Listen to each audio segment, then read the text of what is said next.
کسی ذہن میں کوئی بات ہو تو معلوم کرو۔ پہلا اشرا رحمت کا ہے، کیا اس میں کلمہ زیادہ پڑھنا چاہیے؟ ان کا سوال یہ پہلا اشرا رحمت کا ہے، کیا اس میں کلمہ زیادہ پڑھنا چاہیے؟ بھائی لوگ تو یہی کہتے ہیں، زیادہ تر لوگوں میں یہی بات مشہور ہے، مگر رحمت کا اشرے کا مطلب یہ ہے کہ آپ دنیا کے لوگوں کے لیے رحمت بن جاؤ۔ نہ مذہب دیکھو اور نہ عمر دیکھو، نہ جینڈر دیکھو، نہ علم دیکھو، آپ رحمت بن جاؤ۔ کسی آپ مزدور کو ٹھیلا چلاتے ہوئے دیکھ رہے ہیں، پیچھے سے سہارا لگا دو۔ اگر آپ کی حیثیت ہے تو جو ایسے مزدور ہیں جن کے گھر میں راشن نہیں ہے اور انہیں مزدوری پہ جانا پڑتا ہے اور روزی نہیں رکھ پاتے، ان کے گھروں میں راشن بھر دو۔ مطلب سراپا رحمت بن جانا ہے۔ ہم رحمت للعالمین کی امت ہیں تو ہمیں رحمت بننا ہے۔ اصل میں پہلے اشرے کا معاملہ یہ ہے، جو میرے استاد طارق عبداللہ صاحب تو یہی کہتے ہیں کہ رحمت کا اشرہ جو ہے اس میں رحمت بن جاؤ لوگوں کے لیے، جتنا زیادہ زیادہ لوگوں کے کام آ سکو۔ اپنے رشتہ داروں میں دیکھو، آپ غریب لوگ ہوں ان تک جو بھی آپ پہنچا سکتے ہو، خاص طور سے ان لوگوں پہ جو آپ کو پسند نہیں کرتے، جن سے آپ کی عداوت ہو، خاموشی سے ان تک لفافے پہنچا دو، اناج پہنچا دو، جو بھی ہو، مطلب کسی بھی ذریعے سے اگر آپ سامنے نہیں بھی آنا چاہتے تو بہت سارے طریقے ہیں ان تک پہنچانے کے۔ تو یہ اصل میں رحمت بننا یہ ہے۔ رحمت کے میں ویسے تو کلمہ ساری عمر ہی پڑھنا چاہیے آدمی کو، اور اس میں رمضان میں جتنا آپ ذکر کریں گے، جتنے نوافل پڑھیں گے، اس کا ثواب جو ہے نفلوں کا فرضوں کے برابر ہے۔ لیکن اصل جو رحمت کا اشرہ ہے نا، تو وہ یہ ہے کہ آپ رحمت بن جاؤ بندوں کے لیے، پوری مخلوق کے لیے، چاہے جانور ہوں چاہے انسان ہوں۔ مردوں کو دفن کرنا کیا حضور صلی اللہ علیہ وسلم کے زمانے سے ہوئی یا پہلے سے چلا آ رہا ہے؟ مردے جلانے کا سلسلہ کب سے ہے؟ اچھا، دو سوال ہیں آپ کے۔ اس کا مطلب یہ ہے کہ ایک تو مردے جو ہیں کب سے دفن ہوتے آ رہے ہیں، کیا حضور کے زمانے سے؟ نہیں بھائی، یہ تو آدم علیہ السلام کے زمانے سے ہی مردے دفن ہوتے آ رہے ہیں۔ اصل میں آپ قرآن میں اس بات کا ذکر ہے کہ جب حابیل اور قابیل نے اپنے بھائی کا قتل کر دیا تو وہ پریشان تھا کہ میں اس کی ڈیڈ باڈی کا کیا کروں، تو ایک کوا آیا اور ایک مردہ کوے کو اس نے مٹی کھود کے اس میں دفن کیا۔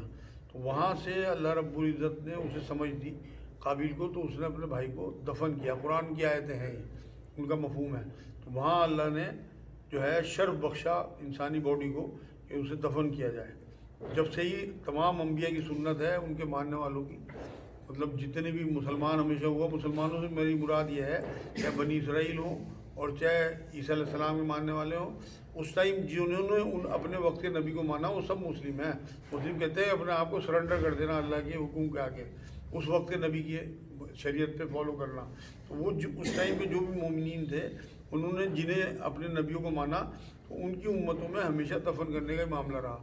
دوسرا جو آپ کا حصہ ہے کہ جلانے کا جو تصور آیا، یہ کہاں سے آیا؟ اصل میں نوح علیہ السلام کے زمانے میں، یہ میں نے گامدی صاحب سے سنی تھی یہ بات جو میں بتا رہا آپ کو، کہ نوح علیہ السلام کے زمانے میں جب یہ بہت زیادہ سیلاب میں موتیں ہوئی نا، تو وہاں مطلب بھرے پڑے تھے لوگ، کیونکہ چند لوگ بچے تھے جو کشتی میں چڑھائے گئے تھے، باقی سب کو تو ختم کر دیا تھا اللہ نے۔